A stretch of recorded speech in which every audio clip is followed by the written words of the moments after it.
Jumoja, radio, podcasts, and news. Habari. Today I want to talk about how the Tanzania SGR exposed the Kenya SGR.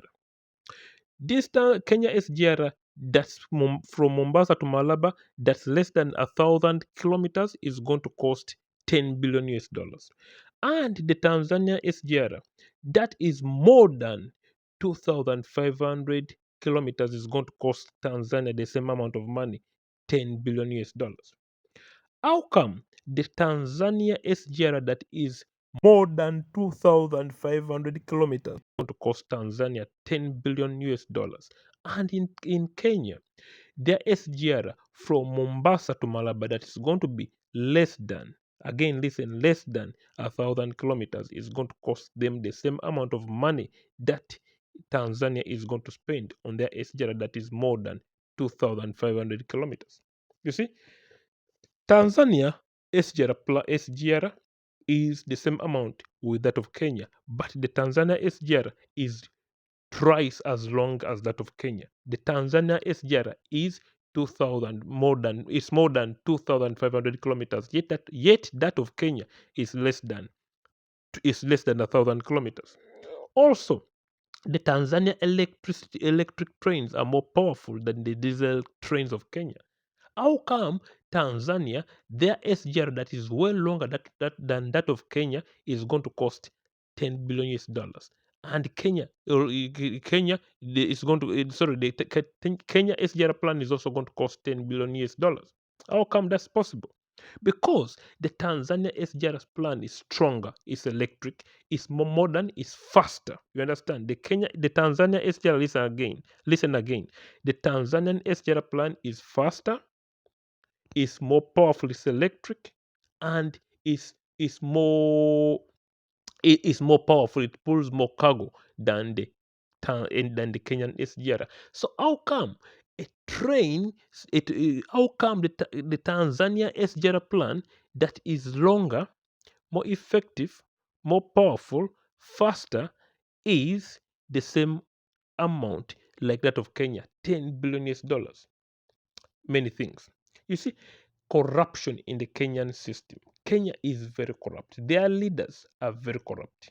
There's no way the Tanzania SGR plan should cost the same amount with the Kenya SGR plan, because that of Kenya at least should cost 5 billion US dollars.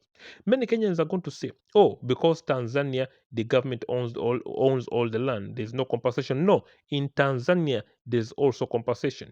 If the train is going to pass, if the project is going to pass where you build your house, the government of Tanzania relocates you and rewards you and compensates you. You understand? If the project is passing through your farm, the Tanzanian government compensates you just like the Kenya. But you see, in Kenya, their politicians are very corrupt. What Kenyan politicians do, they buy land where the SGR is going to pass, and those very politicians now overprice the compensation. Now you understand? That's one of the reasons. Also, Kenya is not very open compared to Tanzania, because I always tell people Tanzania has leaders, yet Kenya has politicians. So Tanzanian leaders are way more focused. They look further ahead, not like Kenyan politicians who look at their stomach. Because the Tanzanian SGR plan has exposed the Kenya SGR plan. There's no way both can cost the same amount of money, 10 billion US dollars. That of Kenya is only running from Mombasa to Malaba, and it's going to cost 10 billion US dollars. Again, that of Kenya from Mombasa to Malaba is going to cost 10 billion US dollars. Whereas that of Tanzania, that is well longer. It's going to run from, listen, it's going to run from Dar es Salaam. It goes to Mwanza, to Kigoma, to Burundi, and Makutopora, all of it.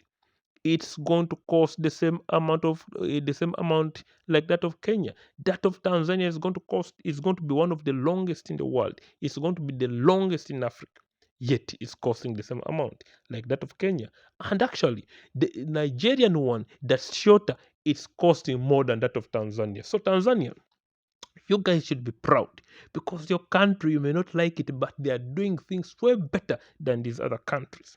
So Any Kenyan, anybody who is there, can you leave a comment why the Kenya SGR plan is the same amount like that of Tanzania, yet that of Tanzania is way better and longer? What is the purpose? Why is that of Kenya the same amount like that of Tanzania, 10 billion US dollars? I'll appreciate if you leave a comment, because this is something few people are talking about, but this channel talks about things people don't talk about. So I appreciate your comment and thank you. Mungu awabariki.